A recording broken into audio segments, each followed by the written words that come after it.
Hello, my friends. This is Deepak Chopra, and I'm very honored today to be able to speak to a very dear friend and somebody who's been a mentor for many years and an inspiration. So, Amit, are you there? Can I see you? Yes. Yes, it's great to have you, sir. Where are you right now? Right now I'm in Kolkata, sitting in an apartment, and it's night here. Yeah. And you've been in India for a while now, right?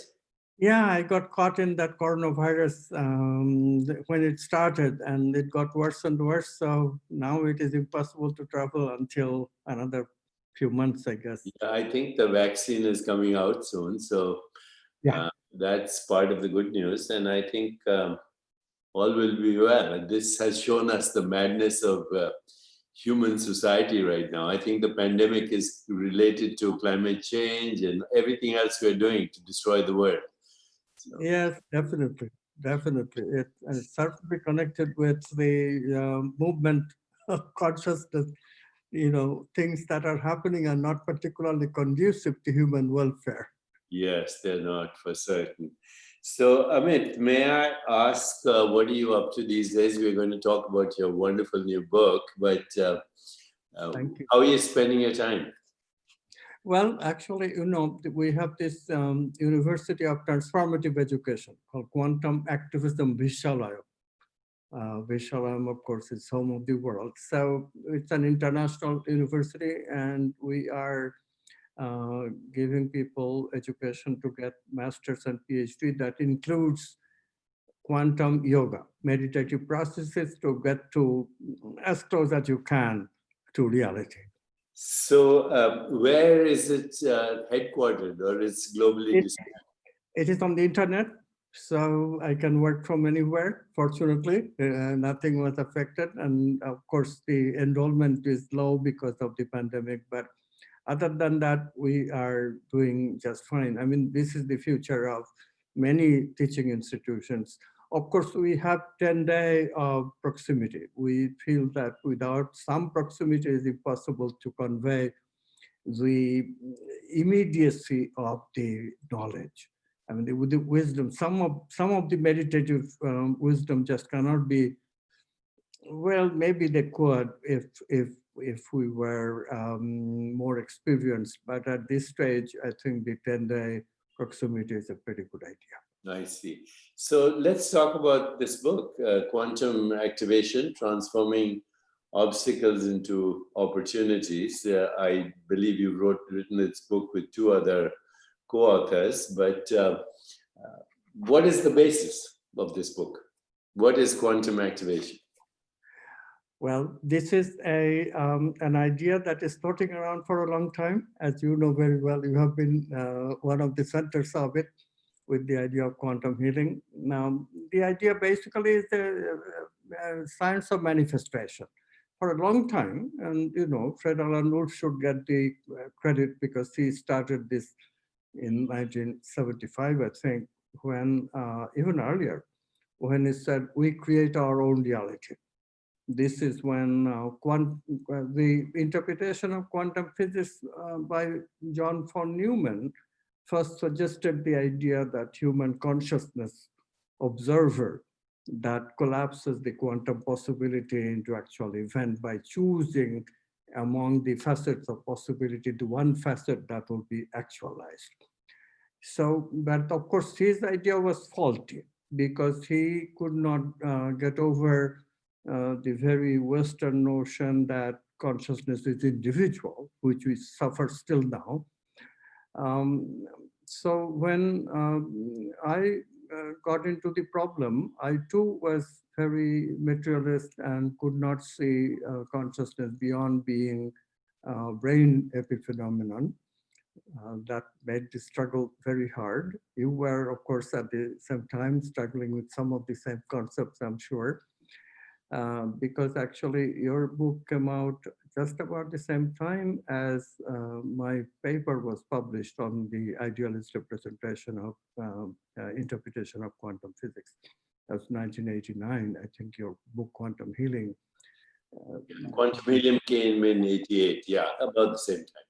Yes. Yeah, yeah. So, and then Henry Stapp wrote his book, 1993. And I wrote my book, Self-Aware Universe, and the ideas gradually took place and got some traction. But even then, we are hugely struggling with this idea of how far human intention can go. And can we, like, for example, we are suffering from the pandemic right now. It is as an opportunity instead of obstacle, opportunity for more creativity. And I always say that, look, this is the time for look for intimacy, relationship, this kind of thing. Since you're confined anyway, use it. You see this as an opportunity. See this as an opportunity to learn about love. But it is a hard sell in the West, in America especially, not so much in Brazil or South European countries because they're a little more open to emotions, but Americans suppress, very intellectual and rational. It's difficult to But practice. let me ask you some questions because, I've been your student, I've been a student of Henry Stapp, and I've studied John von Neumann, and right now I'm actually engaged in conversation regularly with Don Hoffman, who's a neuroscientist and originally worked with Crick. Actually, he was a student of Crick who asked him to solve the hard problem of consciousness. Crick, of course, is known for DNA and so on, and Nobel Prize. And then there was Christoph Koch working with him as well. Finally, Don came to the conclusion that any physicalist ontology was unable to explain what we call reality. So he recently wrote this book called The Case Against Reality, where he basically says that the world we perceive, including our own body, is a virtual reality. It's not real. And it's an intermittent stream of perceptions. And even those perceptions are within a narrow bandwidth of experience. The human eye can only see between 300 and 800 nanometers, and we can extend that experience. But fundamentally, what we're experiencing is a very limited band. The rest of reality for us is unmanifest. And, now with physics going in the direction of dark matter, dark energy, all of that, what is the unmanifest that becomes the manifest? Because that's what you're talking about, manifestation. So what is this entity that we call the unmanifest? This is the thing. The entity that we call unmanifest, if we recognize it as our consciousness, and then much happens, much that is different from the limits of only thinking that the only experience we can have is of material objects. This prejudice also got to go. There are two prejudices here. One prejudice is basic prejudice of the Western mind, although it's amazingly Jesus supposed to dominate Christianity, and Jesus was a mistake, completely in sync up with Eastern thinking. But unfortunately, of course, Western thinking always has been dualism. And what people don't understand is materialism is actually a dualism, hidden dualism, as Henry Stapp calls it. But apart from the philosophical terms, what really it amounts to is that the second prejudice also must not be overlooked. The second prejudice is that matter is the only other thing. No, there is mind and there is vital body, energies that we feel. And there is also the most important thing, intuitions through which values come to us. If we remember those three, the subtle body as it is called, then we can understand the quantum nature of the whole thing, because the biggest holdout, biggest obstacle to understand quantum science itself is that how does the brain participate in all this? Because brain is a macroscopic object. Brain is also high temperature object. And we don't know of any way that a high temperature object, molecules moving randomly, can ever have quantum movement. Forget about Hammurabi's theories and Penrose, very, very incomplete, very materialist, and it doesn't work. It really is foolhardy to propose something like they did. So how does the brain become quantum? The only way the brain becomes quantum is act like a measurement apparatus. Just like the question is, how does a photographic film becomes quantum when it takes a picture of a measurement of an elementary object? And that question will answer the same question. How does the brain become quantum? Because it is a measurement apparatus for something which is quantum. What is quantum? It's the mind, it's the vital, that's the quantum. How do we know that they're quantum? Because they move constantly, and we can actually experience their movement in the sense that why do we experience it internally? Why can't I share your thoughts right now? In view of quantum non-locality, of course we could do telepathy, but with local communication, I can't share it. Why is that? Because mind is not a brain production. Mind is quantum. So they are moving so fast, quantum movement, that the possibilities that you choose from are very different than possibilities I choose from. And so we could, extremely unlikely for us to choose the same possibilities, same facet at the same time. This is why we don't share thoughts, and thoughts are private. So this is a perfect proof of, quantum nature of thought. So hold it there, because if my mind, which means my thoughts, my ideas, my concepts, my emotions, my imagination, my insight, my inspiration, my intuition, my attention, my intention, this is all happening in what you're calling the subtle body, or even we can call it the astral body, Sukshma Sharir. And you are choosing certain possibilities out of infinite possibilities, and I'm choosing. So who is the you that chooses? Who is this observer that chooses? You said earlier that the observer is not an individual, and yet right now we are choosing different possibilities based on, Indians would say, karma and memory and desire. Where is all that? Where is this karma, memory, and desire? Where does it reside? Is it in the unmanifest? Yes, this is, of course, the first measurement problem of quantum physics. What converts the waves of possibility into actuality? So the answer von Neumann gave was that our personal consciousness, that's the observer. But that doesn't work because suppose you and I are looking at the same experiment, looking at electrons with the same two different Geiger counters, but the same electron experiment. And then who will choose? Who will get the electron in his Geiger counter?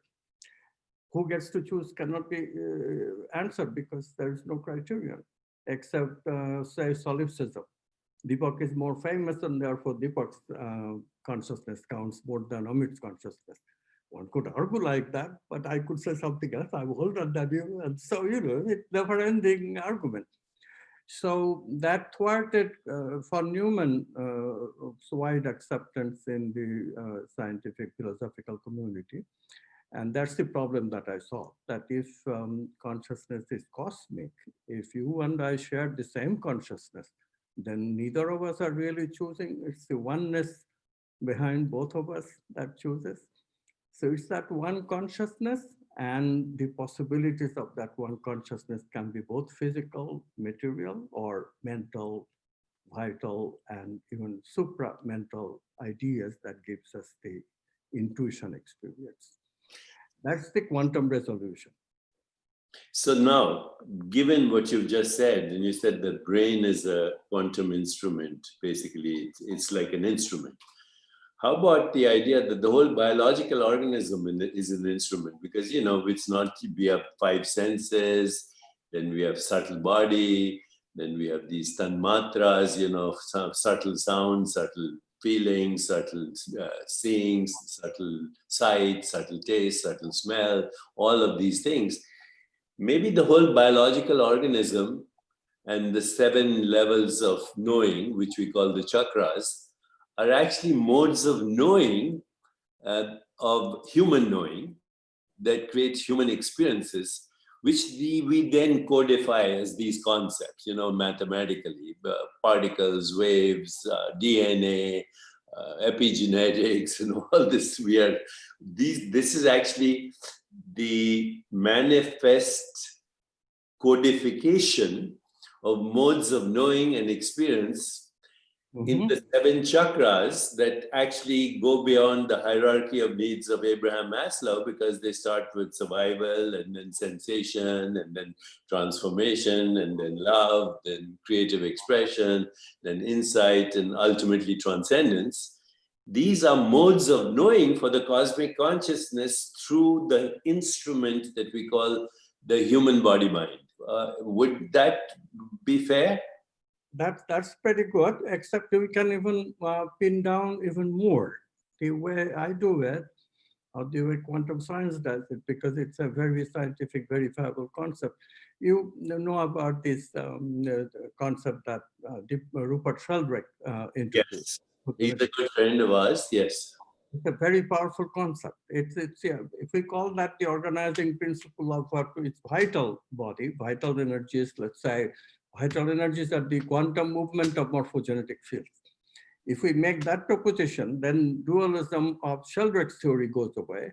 And at the same time, we solve an enormously important problem, which is how organs are differentiated from each other.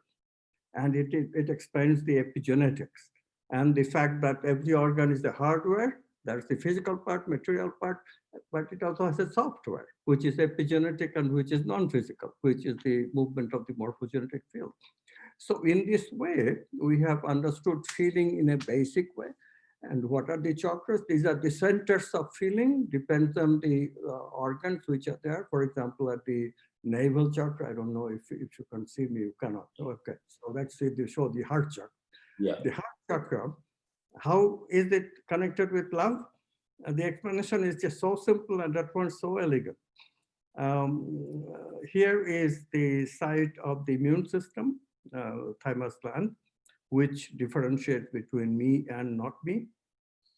So when that differentiation, that defensiveness goes away, suspended, then a higher function of the heart is realized. Heart is ordinarily a pump, but when the immune system function is suspended, and if I am intending for love, loving you, then heart will transform its function, like a butterfly is created from chrysalis. Similarly, there will be a transformation of the function of the heart. It will realize new software, new movements of morphogenetic fields, and that's what I experience as love. What is the proof of it? Proof has come from the HeartMath Institute. They have been talking about the coherence of the heart. Coherence is a pure giveaway of quantum movement. And they have been talking about coherence of how does the heart become coherent? And that question is now clear. Heart becomes quantum. Does the heart have a self? Yes, self of the heart is what mystics identify as self. Like Jesus' heart is so famous, heart of Jesus. So he had a awakened heart chakra. So yes, heart chakra, navel chakra, brow chakra, throat chakra, the way that you mentioned it is absolutely a most wonderful description. If we also introduce the idea that at the brow chakra, there is the possibility of meditation. And of course, that brings in intuitions can be given thought representation, whereas heart, intuition gets only representation in terms of feeling. So, my dear friends, I'm speaking to Dr. Amit Goswami, a well-known quantum physicist. His latest book is called Quantum Activation, Transforming Obstacles into Opportunities. And I've had the good fortune of reading this book as it was written. And so it's a very practical book. Here are some of the chapter headings: beginning your journey, your point of prayer, your point of power, transformational education is enlightenment, the numbing down of society, internal, external objects, digital distraction, exogenous and endogenous depression, seeing toxic people as obstacles, the bourgeois effect, spirituality, with and without fear, the good-evil paradox, your obstacles block creativity, the Ganesha effect, and many exercises and many revelations. Your life is a movie, trusting your intuition, massage therapy, intuitive healing, remote healing, karma, ancestral past, family secrets, romantic entanglements, quantum learning, and more. So this is a very remarkable book because in about less than 200 pages, Dr. Goswami and his authors actually discuss all the important issues of our life. And of course, the book is subtitled Transforming Obstacles into Opportunities, and you will find a lot of very practical material in this book. But let's assume we've read this book now, and I'm suggesting to all my audience that they will definitely benefit in their life by reading this book. But I want to ask now, go a little deeper, because we know from our culture and from our understanding that life is very interesting. It has its ups and downs, but you can make choices that improve your quality of life. I mean, I'm 74 now. How old are you, Amit? 84. 84. So okay, so we are 74, 84. We are making good choices. We are in good health. We've had a good life. We've had wonderful children. But the fact is, we're growing old. At some point, there's infirmity, and then there's death, And so this is what led the great non-dualists of India, the Vedantists, the Kashmir Shaivists, even the Buddhists. This led them to, articulate in various ways that the causes of human suffering are 5 kleshas. First, we are basically not sure who we are, number one. We have no sense of what is our identity. Number 2, we are clinging and grasping at experience that comes and goes faster than the speed of light. Number 3, we are recoiling from the same experiences that come and go faster than the speed of light. Number 4, we've confused our selfies with ourself. It's called the ego identity. And number 5, the fear of death. Okay, see that these are the classic 5 kleshas, causes of human suffering. How does this knowledge help me go beyond the kleshas, understand my mortality, what happens to me after my death, what is the meaning of karma, and who am I? So can you help me? Beautiful question. And yes, there is the answer from quantum physics, quantum science, and this book does address it in a way, because one of the co-authors, Gary Stewart, he's a family constellation therapist. And we talk about that. We talk about reincarnation. So reincarnation is part of the answer you are seeking, but the question goes deeper. Question also goes, what is human life for? What are you doing here? And what is this ego condition that really is oblivious of so much that is actually the case, that is actually reality. In other words, we sit here identifying ourselves with brain and live in a way almost machine-like, that's why the materialist models survive, because they work to a large extent for 85% of the people. Using now quantum physics principles to have this communication and speak to the world, right? Right. And then you come with quantum physics and try to tell people that, look, experiments are saying non-locality, like faster than like communication that you mentioned, and instant communication is how quantum physics puts it. And of course, discontinuity, creative quantum leaps, and you point all this out, relationship not having to be simple hierarchical, but it can be much deeper, tangled hierarchical to continue with that kind of non-locality that we experience only momentarily. We can have lasting non-locality if we have a equal going two ways relationship with another person. In other words, we really can love another person and continue to love more or less. This kind of concept that we can be that human being, which traditions call soul level of living. That recovering the soul is actually a way of intending and making the intention come true. So in a way, that is the subject of the science of manifestation. If I really intend, like Buddha started intending, okay, I want to know reality and I want to live reality. And okay, it took him 6 years. He was extremely genius of consciousness research, so he could do it in 6. My assumption is the reason that I am teaching at this, started this university is that, okay, if people take 5 years to get PhD, they can get halfway through to what Buddha accomplished. The other half is much more difficult and will take much longer. But if you get to even the first quantum leap, which is to recognize that, look, I have negative emotions, I have these brain circuits, but I don't have to identify with them because I can balance them with positive. I can balance them with love, justice, all these beautiful things that comes to us. Only matter of using creativity, intuition to manifest them in my life. And that's the science of manifestation is about.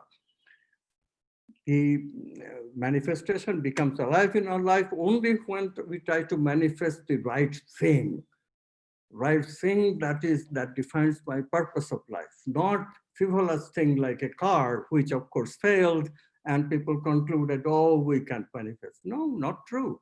We can manifest health, we can manifest spirituality, we can manifest happiness, we can manifest all the archetypes that make life living worthwhile. So the purpose of life then becomes the manifestation of archetypes, which are symbolic representations of the infinite being, which you can call God or Brahman or Allah or Ein Sof or non-local fundamental reality, whatever we want to call it. So who or what reincarnates? I mean, what is the soul? Yes, this is the part where it gets really very interesting, because as soon as you have touched the subject of archetype, I don't know what your experience is, but my experience is that, I realized when I got married the second time, my wife challenged me that, look, you just talk about love, you don't feel love, start to love with your heart. I took that challenge very literally, but it literally took me, that was 1974. It literally took me from then to mid-2010s before I was able to completely recognize that, yes, one can love from the heart as a direct experience, not involving the brain. So this exploration taught me something, that yes, the archetypes take so long that indeed we need more than one incarnation, considering that there are so many archetypes, and some of them are tougher than even love. So this is why we have the incarnation. But what is the mechanism is extremely good question. And the concept is absolutely most wonderful. Concept is non-local memory. Non-local memory meaning we make memories. They of course are recorded as in the brain, and something of the body, physical body, material body is essential to make memory. That much of science that science has established for a long time is correct. We cannot memorize in a quantum object. Thoughts are quantum, feelings are quantum. They cannot make memory without the help of a material, something which would be correlated. So now this mental memories, vital memories, correlated memories, as soon as the brain dies, the material correlate, we cannot retrieve them anymore. So they don't die, but they go back to the domain of potentiality, but my power of retrieval goes away. However, the part that remains non-local is the part of learning it. I have a characteristic, let's say I learn to love. That has two aspects. One is the episodic aspect, the episodes I went through, the experiences I went through to learn about love. But there is also loving, this ability to love. That ability is not in the brain. That ability is non-local memory. That's what Eastern psychology calls karma. That's what yoga psychology calls karma. So what we normally understand as karma, it's a tit for tat thing between people. That's a very childish way of looking at karma. Probably came from Newton's third law, and people try to understand karma on the basis of, people try to do that on the basis of the science at that time. But it's just wrong. I mean, that's not the purport of the reincarnation theory. You can see that when you take the Buddhist word for karma, which is samskara, and samskara means the habit patterns and the character traits, and these are the aspects of what we learn. So now once that becomes clear, that part of the memory is non-local, it also becomes clear what we should strive for. Who are you? You asked the question. So even at the ego level, am I really my story? No, that story dies with my death. But I reincarnate in the next life, and what survives is my character, my habit patterns. Those are the stuff that I take with me. That's the real me. Actually, not even the habit patterns so much as the character traits. This is why in the olden Vedic times, people valued character so much. Honor your character. Know thyself takes on a different meaning. It's you and your character. This is very clear, very lucid, very helpful, but let me share with you some personal experiences, okay? Then maybe you can explain them. So one has to do with what we call procedural memory. So, I give you an example. I learned how to ice skate when I was 6 years old. Then I didn't ice skate for 20 years. And then, 20 years later, I was at the Rockefeller Center, and I picked up a pair of skates and I started to skate as if it was the most natural thing. Same thing with swimming. I hadn't swum for a long time. And so I was thinking, the brain that learned to skate and to swim is not the brain that's doing it right now. So where was that memory for 25 years? Because I never, and this brain now, every molecule, every atom has recycled, right? So Yeah. even the muscles, every muscle, every bone, everything has recycled. So where was that memory? I don't remember how I learned how to speak English or Hindi or Sanskrit, but I did, obviously. I don't remember my life as when I started to walk. I don't remember my life as an embryo or as an infant, but those are influencing me right now, epigenetically. So where is all this memory, the procedural memory? That's one question. The second question is, these days, I meditate on my personal death. I spend time at night because that's my next chapter is death. So I look at it. And so what I do is I visit lokas, talk to my parents, talk to my guru, Maharishi Mahesh Yogi. But then I also go back and recapitulate my childhood. It's very interesting. I can go back to my early memories of me as an infant or a baby, lying on my mother's lap, smelling her skin, listening to her sing kirtans and this and that. And then, I'm asking myself, even as I'm doing this, who is remembering? What is remembering? Where is this entity? And how can the brain and these atoms and molecules shuffling each other recall my experience of my mother holding me in her arms, and I can even smell her skin right now. Where is all this? You mentioned non-local memory, but I'm asking you, even present memory Yeah, is not in the brain till I actually activate it. Till you activate the memory, it's not in the brain. exactly. This is such a good question. So I told earlier, but went very quickly. Let's go over it again. So what happens to a mental memory? What is a mental memory? A mental memory is not really in the brain. The brain is a correlate of the mental memory. Brain is the physical part, exciting which will trigger the mental memory. But here is the beautiful part. Beautiful part is that even if you don't have a stimulus, physical stimulus that will excite the brain, you can have a mental stimulus that will excite the mental correlate, and brain plays along with it, because correlation means that the two things are part of one. Okay, so that part of the mind and that this part of the brain, there are both possibilities of consciousness to choose from. As soon as you have chosen the mental part, the brain part automatically comes alive. So your brain automatically will cooperate, and you will have that experience. So the two experiences different, however. When you learn a bicycle, that becomes part of your character. You're part of your physical character, how you handle physical stimulus. And your muscles remember that because it is not in the muscular memory. It's in the Akashic memory, what ancient people call Akashic memory, we call non-local memory, outside of space and time. So this is the important part. If we can make, Deepak, this is the groundbreaking thing. If we can make this like bicycling, loving like bicycling, being nice like bicycling. Why should be being decent such a difficult thing?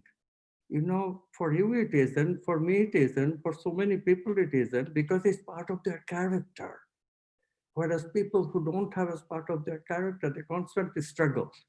What do I do? Do I become decent, or do I play my usual self, which is nasty? You know, this problem disappears when you develop character. When it is just plain karma, we struggle with it. They're the halfway. Some of them are bad karma. We want to work on them so that we can become non-attached to them and leave them. Like the family constellation often deals with the sexual scandals that perpetuate in the same family. And there you want a bad karma that you want to leave it alone. That's the manifestation. Gary Stewart does it beautifully. He therapizes, and uh, clients are healed within a few sessions. Um, the good karma, on the other hand, we want to make them part of our character. And how do we do that? That's another concept in the reincarnation theory that also quantum physics supports, which is that each of us come with a chosen archetype. It's called dharma in Sanskrit, small d, spelled with small d. Dharma. This dharma helps us. So if I have my chosen archetype, then that chosen archetype is attracted to me. This, by the way, somebody discovered, they call it attractor principle. But this is the dharma. And if we stay in our dharma and live our life, like Joseph Campbell used to say, he found his dharma and he lived his life followed by bliss. So follow your bliss. It's really like that. So life can be just wonderful pursuit of bliss. And this is what people are missing. This is why I work hard, you work hard, and this is the job that we have to do, to just open people's eyes to show that, look, you can activate all this. Quantum activation is possible of all this latent potentiality that you never use, that is escaping you.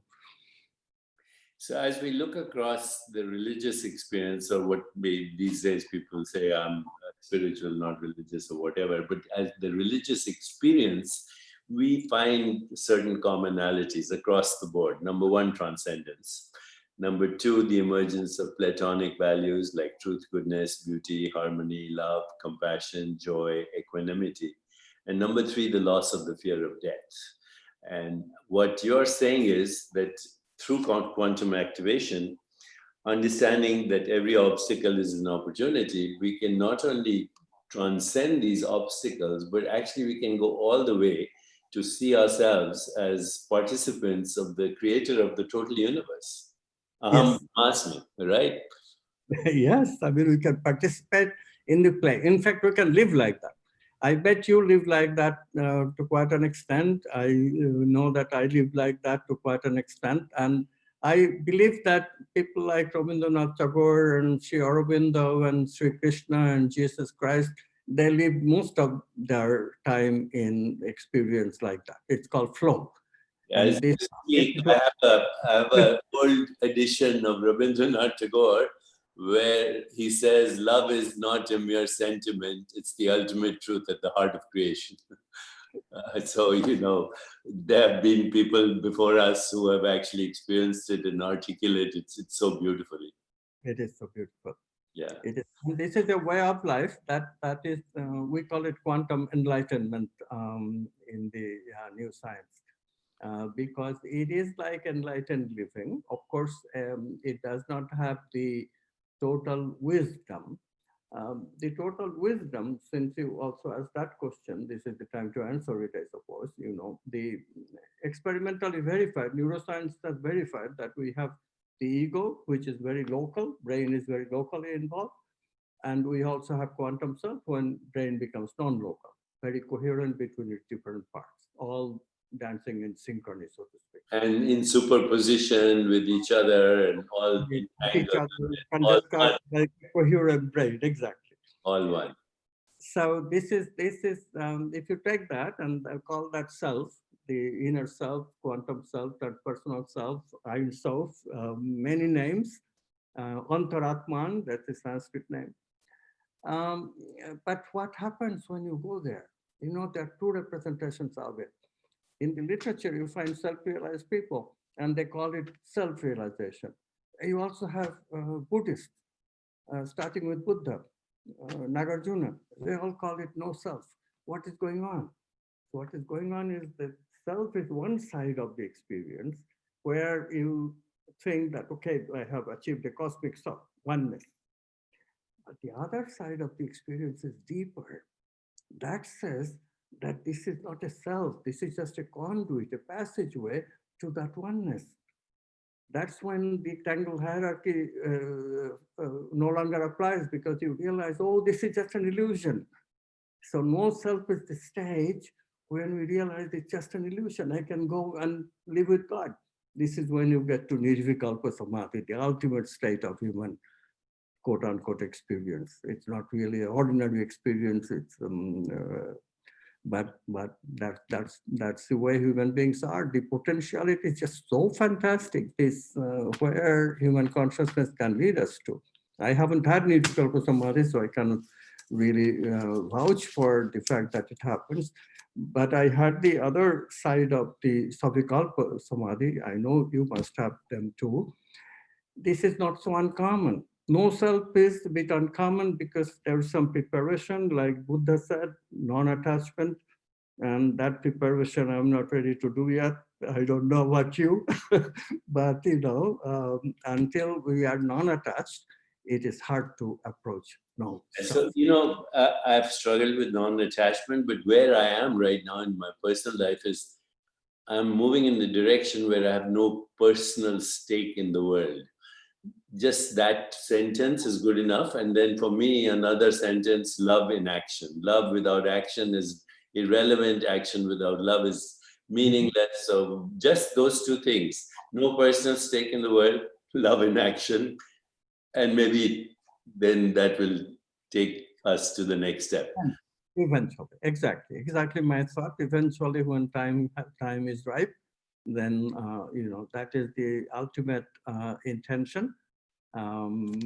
Liberation, moksha in Hinduism. So, my dear friends, this has been a very extraordinary conversation with Dr. Amit Goswami, who is the lead author of this book, Quantum Activation, Transforming Obstacles into Opportunities. Please pick it up, check out his website, all the bio and all the information about Dr. Goswami and all his work and everything that you want to know will be on the website as well on his bio, but pick up the book.